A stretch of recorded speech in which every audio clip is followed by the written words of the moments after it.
Bienvenue au Parlement européen où l'on promet de faire la chasse à la paperasse. La bureaucratie est dans le viseur de la Commission. Fin février, l'exécutif européen a dévoilé un paquet de mesures appelées Omnibus destinées à alléger les entreprises du poids des normes jugées excessifs. Le commissaire à l'économie, la productivité et la simplification, le laiton Valdis Dombrovskis, conduit les opérations. Écoutez. Réduire la paperasserie est un élément important pour avoir une Europe plus compétitive. Nous ne pouvons pas être compétitifs dans le monde en ayant les mains liées. L'accumulation de règles et leur complexité croissante limitent notre potentiel économique et notre prospérité.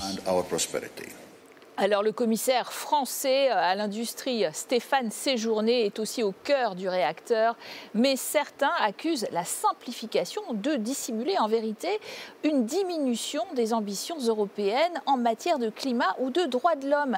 Alors signe-t-elle cette simplification une remise en cause du Green Deal, acte central de la précédente commission Van der Leyen 1.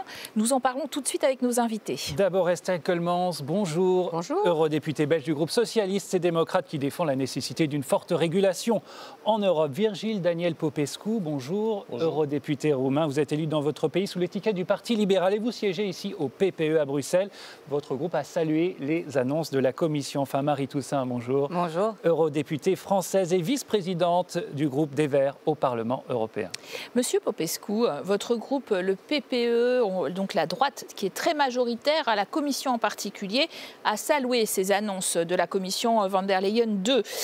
Les entreprises européennes sont-elles vraiment victimes, selon vous, d'une surrégulation par rapport aux autres dans le monde et s'en plaignent-elles à titre majoritaire, en fait? Est-ce que c'est leur objet de plainte et de crainte principale? Je crois que nous tous avons lire le rapport Draghi sur l'Europe, sur l'industrie, sur la compétitivité. On a vu qu'on a un gros problème de compétitivité. Et un des problèmes de compétitivité est la supraréglementation, dont je salue la décision de la Commission européenne pour déréglementation, pour simplifier les choses. Si je suis une petite et moyenne entreprise, je n'ai pas un staff très compliqué, une strate très grande pour suivre les règles que la Commission a mis en place. Et je vous donne un exemple. Des compagnies qui vont implémenter l'immobilité. Et ils m'ont dit ça, que le moyen temps pour installer une station de charge pour les voitures électriques, c'est 2 années dans l'Union européenne. Ça, c'est une chose qui n'ajoute pas le pacte vert européen, le Green Deal. Ça, c'est une chose qui complique toutes les choses. C'est pour ça que nous avons maintenant un réseau de chargement électrique dans l'Europe. Alors la Commission dit effectivement que c'est une manière finalement d'aller plus vite dans l'accomplissement du verdissement de l'Union. Mais on a l'impression en même temps, ce qui est troublant, c'est que la Commission elle a enclenché la marche arrière sur des décisions prises lors de son précédent mandat. Estelle Kelmans, c'est une remise en cause qui était nécessaire? Vraiment? Alors certainement pas. Et puis surtout, ce qui est assez interpellant, c'est de voir que les mesures qui ont été prises ici dans Omnibus 1, puisqu'on est dans un premier jeu de dérégulation, comme l'a dit d'ailleurs monsieur ici, on n'est pas dans de la simplification, on est vraiment dans de la dérégulation, parce que la bureaucratie, tout le monde est contre. Moi, je suis contre aussi la bureaucratie. Mais ici, c'est vraiment revenir sur des mesures qui étaient essentielles et adoptées sous le précédent mandat et qui sont demandées, en fait, qui sont vraiment le cahier de revendication de Business Europe, c'est-à-dire les grandes entreprises et grands patrons européens. Et pas les PME, justement, comme ça a été dit tout à l'heure. D'ailleurs, ici, cette dérégulation, elle ne va pas simplement, justement, elle va surtout donner beaucoup d'accès et faire beaucoup de cadeaux aux grandes entreprises plutôt qu'aux petites. Et alors, effectivement, c'est revenir sur des mesures qui sont essentielles, notamment en matière d'encadrement et en tout cas de respect des droits sociaux et des droits humains, comme on le dira tout à l'heure, à travers le monde et en Europe, et qui étaient essentielles, vraiment. Commençons voilà. Peut-être, Marie Toussaint, par les objectifs climatiques, en fait, que la Commission dit au contraire vouloir maintenir à travers ces mesures, mais dans ces nouvelles propositions, elle exempte plus de 80% des entreprises de la taxe carbone aux frontières, qui était une mesure phare de fameux Green Deal. Comment est-ce qu'on arrive à conjuguer les deux finalement ? Alors, je vais mettre la question de la taxe carbone aux frontières à part, parce qu'effectivement, il y a des mesures de simplification. On a plus de 80% des entreprises qui correspondent à vraiment une part infime d'émissions de gaz à effet de serre. Donc ça, aller vers plus de simplification, la proposition qui a été mise sur la table, ça va. Le problème, c'est tout le reste, la montagne. Et c'est vraiment une dérégulation qui avance masquée, parce que vous l'avez souligné, Ursula von der Leyen, la Commission européenne, vient de nous dire, mais on va même rehausser les objectifs climatiques, on maintient l'objectif de la décarbonation de l'industrie. D'ailleurs, on va lui aider, mais dans la réalité, ils détruisent tous les outils qui peuvent permettre d'arriver à atteindre réellement ces objectifs. Le problème majeur ici, cette dérégulation, elle touche principalement la transparence sur l'activité des entreprises et leurs responsabilités dans le cadre du devoir de vigilance. Qu'est-ce que demande la Commission ? La Commission, elle continue à demander aux grandes entreprises de faire des plans de transition climatique. Donc le travail, il est quand même là, c'est heureux, je m'en réjouis. Mais par contre, ce qu'elle dit aussi, elle l'écrit noir sur blanc, c'est pas grave si, dans le cadre de ces plans, ça nous mène vers un réchauffement à plus 6 degrés. C'est pas grave si on constate que ça ne va pas du tout et que finalement vous ne faites rien. C'est ça qui a écrit noir sur blanc dans les textes que propose la Commission européenne. Ce n'est donc absolument pas une simplification, mais une extension du domaine de l'impunité, a fortiori pour les pollueurs et ceux qui violent les droits humains. Alors on a commencé à le mentionner, l'une des directives remises en cause par la Commission, c'est celle sur le devoir de vigilance. Elle oblige les entreprises à surveiller tout au long de la chaîne de valeur que les droits humains et les droits environnementaux sont respectés.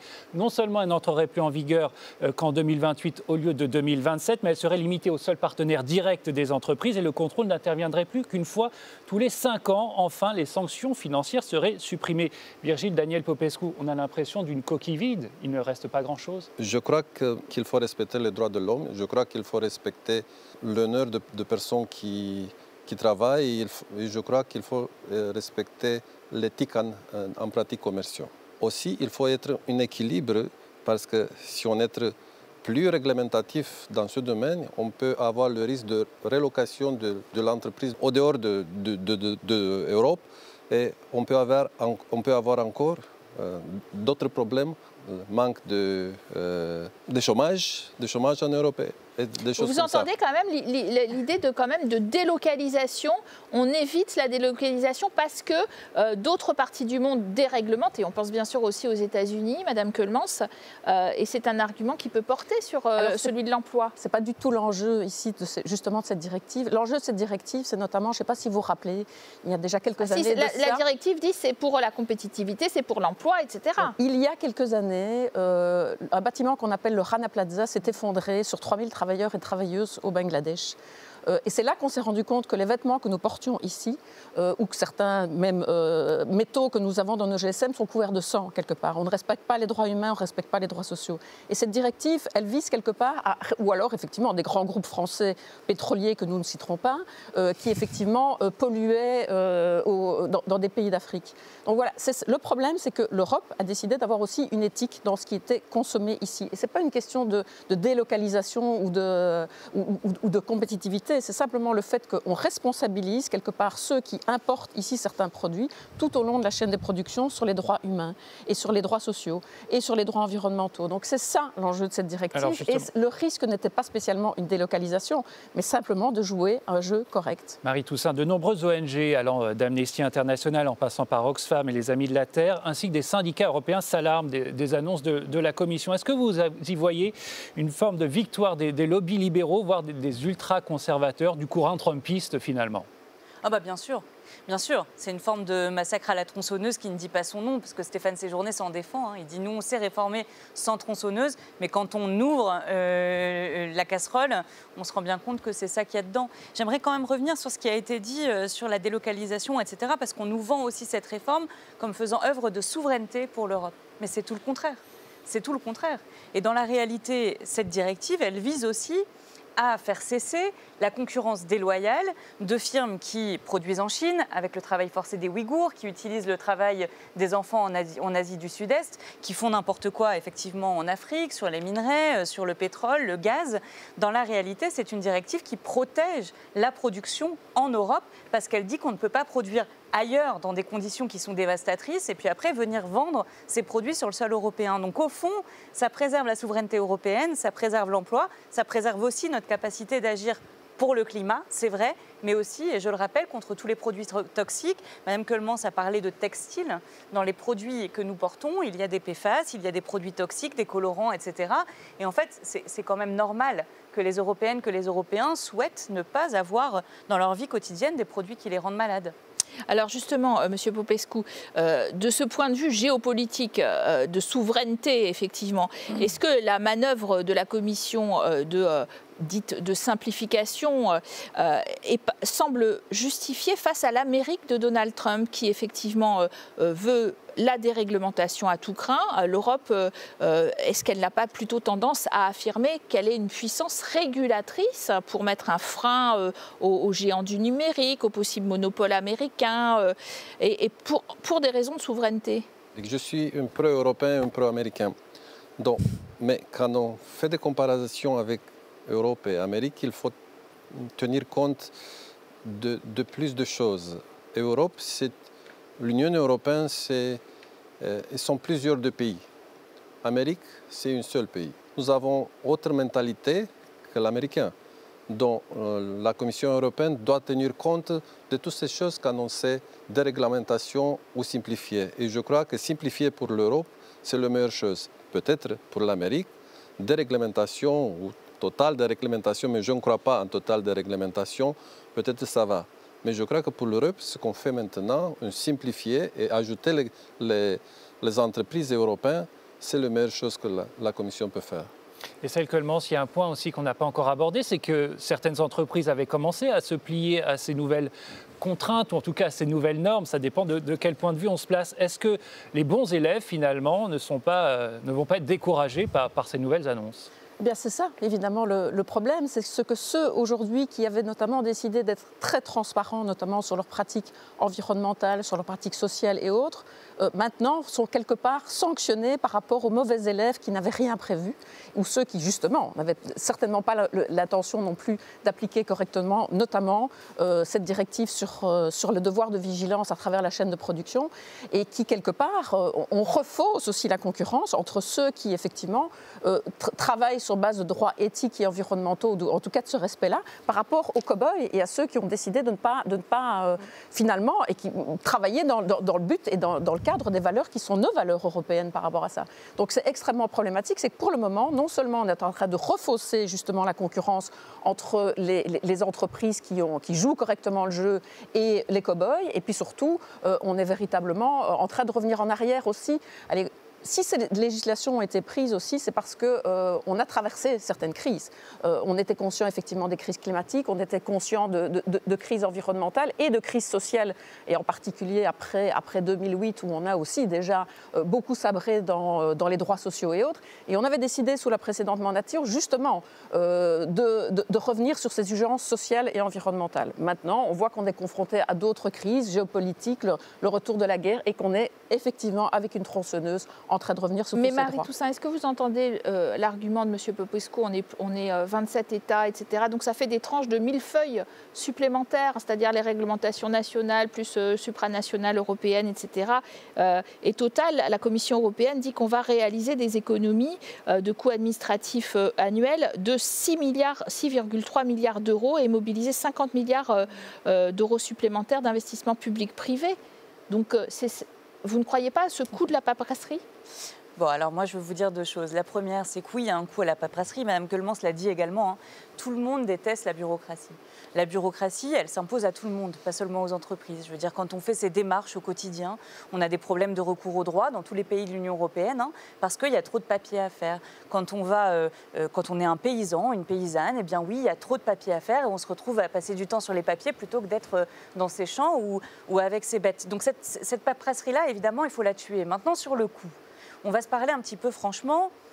Quand on regarde, il y a eu des études qui ont été faites, quand on regarde les entreprises cotées, les très grandes entreprises, mais aussi un certain nombre de PME sont cotées, vont sur le marché, vendent des actions.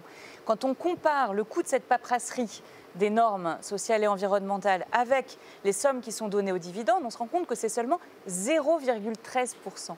Le coût de cette paperasserie, c'est 0,13% en comparaison aux dividendes qui sont distribués par les entreprises aux actionnaires. Donc il faut arrêter de se moquer du monde, parce que dans la réalité, si on devait faire la chasse à quelque chose, ce serait peut-être aux super profits qui nous proviennent parfois de partout. Et puis la deuxième chose, il y a des opérations de simplification qui sont extrêmement simples. Et vous savez, les lobbies, parfois, on les voit à l'œuvre déposer des milliers d'amendements qui n'ont aucun sens pour faire exprès et que les lois soient effectivement inapplicables. Mais dans la réalité, prenons des exemples. Les PFAS, ces polluants éternels qui abîment la santé et la nature. Si on les interdit, c'est relativement simple, il n'y a pas beaucoup de charges administratives.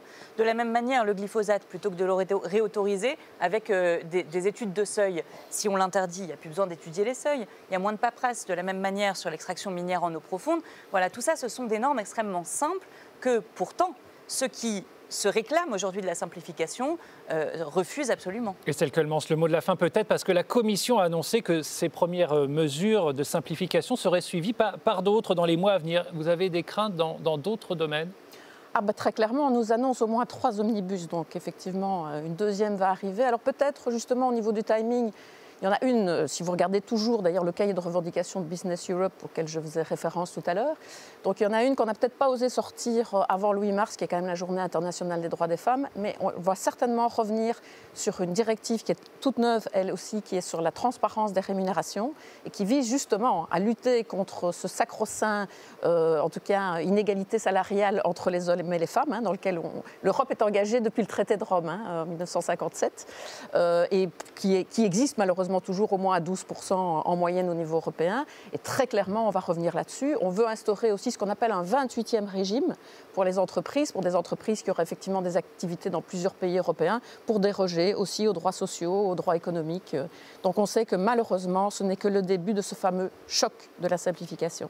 Que vous appelez, en ce qui vous concerne, M. Popescu, quand même de vos voeux, un choc de simplification. On verra, évidemment, on va suivre le dossier ensemble. Merci à vous tous d'avoir été présents pour ce débat. Bonne suite de programme sur nos chaînes.